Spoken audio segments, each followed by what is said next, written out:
안녕하세요. 아, 오늘 엄청 꽃단장하고 오셨네요? 그래요?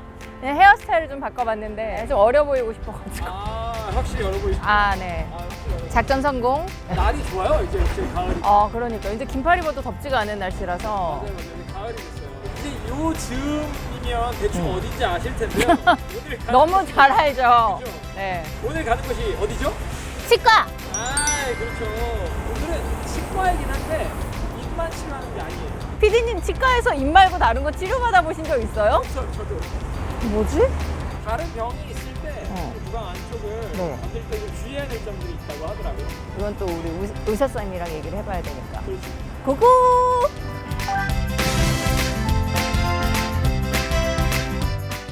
올라가 볼까요? 그래도 예전보다는 네. 좀 병원 가는 게 덜 네. 무서운 것 같기는 해요. 맞아요. 저 처음에 치과 올 때 진짜 무서웠는데 뭐 몇 번 오니까 친근한데요. 자주 와서 또 배워가면서 이렇게 치과 공포증을 없애는 것도 하나의 방법인 것 같아요. 치아 상태를 수시로 또 꾸준히 검사를 해보는 게 좋아서 검사를 하고 나서 별 문제가 없다라고 하니까 또 안심이 되기는 하더라고요. 근데 또 이게 언제 문제가 생길지 모르는 게 치아이기 때문에 그래도 1년에 한두 번은 와서 검사 받아보시면, 왜냐면 검사 저도 받아봤지만 아프지 않습니다. 들어볼까요? 우와. 우리 시민분들을 좀 만나보고 얘기를 좀 나눠볼까요? 안녕하세요. 치아 치료 받으러 오신 거예요? 네, 받고 좀 가려고. 아, 그래요? 신체적으로 좀 질환을 가지고 계시는 분들이 네. 치과 치료를 받을 때 문제가 있을까요? 없을까요? 신체적으로 불편하지만 않으시면은 네. 뭐 크게 문제가 될 건 없다고 생각을 합니다. 마취해갖고 하는 거랑 뭐 상관없어요. 글쎄, 젊은 잘 모르겠죠? 모르죠, 어떻게 알아. 저도 몰라가지고. 그렇죠. 제가 원장님을 직접 만나볼 거니까 네, 꼭 봐주셔야 돼요. 예, 감사합니다. 네, 고맙습니다. 저만 몰랐던 거 아니죠. 이게 전신질환이랑 치과 치료랑 상관이 없다고 저도 생각을 했는데 주의사항이 있다고 하니까 우리 시민분들도 많이 모르신다고 하니까 제가 들어가서 알아보도록 하겠습니다. 원장님 안녕하세요. 원장님 반갑습니다. 원장님, 제가 시민분들도 만나 뵙고 왔는데 시민분들도 전신질환이랑 치과 치료는 상관이 없을 거다 이렇게 생각을 하시고, 저도 사실 그렇게 생각을 했는데 질환을 가지고 계신 분들은 치과 치료를 좀 더 조심해야 되는 사항들, 주의사항이 있다면서요. 왜 특별히 좀 조심을 해야 되는 이유가 뭘까요? 대부분 치과는 네. 또 전신질환과 관련이 없다라고 네. 느끼거나 생각하는 치아니까. 경우가 많이 있는데 네. 전혀 그렇지 않습니다.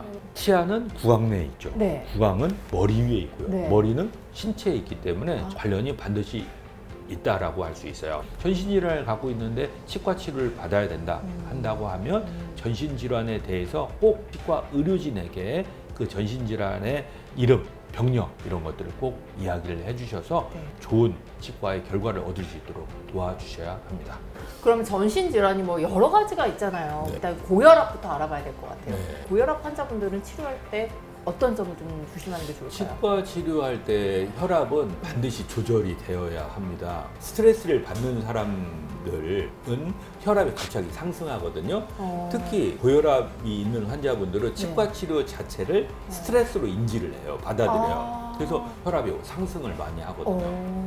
따라서 네. 혈압 조절을 잘 하셔야 되는데 크게 두 가지가 치과 치료할 때는 중요한 포인트라고 할 수 있는데요. 네. 치과 치료를 할 때 그 쓰는 마취액 자체에 에피네프린이라는 성분이 있어요. 이 에피네프린이라는 성분은 혈관을 수축하고 혈압을 상승시키는 그런 작용을 하거든요. 그래서 고혈압 환자에서 에피네프린이 함유된 마취제를 사용할 경우에는 네. 굉장히 큰 위험에 초래되는 그런 경우가 있기 때문에 그 고혈압 유무를 반드시 치과 의사에게 이야기를 해줘야 되고요. 와, 꼭 얘기를 해야겠네요. 예. 네. 두 번째는 고혈압 있으신 분들은 약을 드시잖아요. 네. 약 중에서 아스피린이나 네. 혈액을 응고를 하는 거를 억제해주는 억제제를 드시는 경우가 꽤 있거든요.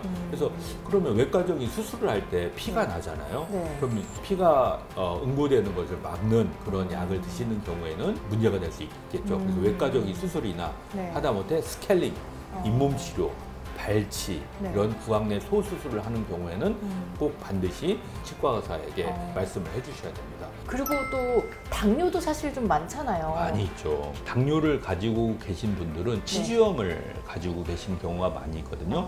당뇨병성 치주염이라고 그래요. 네. 그래서 당뇨를 갖고 계신 분들은 치주염에 대해서 어릴 때부터 단계적으로 치료에 대한 계획과 정기 점검을 잘 받으셔야 됩니다. 또 당뇨가 계신 분들은 저혈당에 대한 문제가 있을 수 있거든요. 아, 네. 그래서 이렇게- 당뇨병성 쇼크가 치과 치료 중에 일어날 수가 있어요. 오, 어떤 경우는 무서운데요? 금식하고 오시는 경우가 있거든요. 식사도 안 하시고 혈당 수치를 낮춘다고 이런 경우에 당뇨병성 쇼크가 있기 때문에 네. 위험한 상황이 치과 치료 중에 일어날 수도 있기 때문에 이런 당뇨의 수치에 대한 조절 잘 해주셔야 된다고 할 수 있습니다. 이런 분들도 어떻게 치료를 해야 되나요? 그러니까 우락부락한 그런 분들도 네. 의료용 체에 앉으면 과호흡을 하는 그런 경우도 꽤 많이 있습니다. 그래서 환자의 혈압, 그 다음에 산소 포화도, 맥박 이런 것들을 계측할 수 있는 모니터링 장비가 항시 준비가 되어 있고요. 와, 치과에 참 많은 게 있네요, 원장님. 예, 치과도 구강만 보는 병원이다라고 생각할 수 있지만 네. 그렇지 않습니다. 환자의 전체를 다 볼 수 있는 작은 병원이다. 이렇게 말씀드릴 수 있어요. 그러니까요. 그러면 뭐 환자분이나 보호자분들이 의료진들이랑 뭐 사전에 정보를 공유하고 이런 것도 필요하겠네요. 예, 사소한 정보라도 보호자나 환자분께서 치과 의사에게 반드시 이야기를 해주셔야 된다라고 알 수 있어요. 전신질환 있으신 분들이 이제 치과 치료를 안전하게 받기 위해서 주의해야 되는 생활 습관도 있을까요, 원장님? 대부분이 아프면 병원을 간다, 맞아요. 아프면 치과를 간다 이런 생각을 많이 하거든요. 네. 3개월이나 6개월에 한 번씩의 정기적인 검진을 꼭 받으실 것을 당부를 드립니다.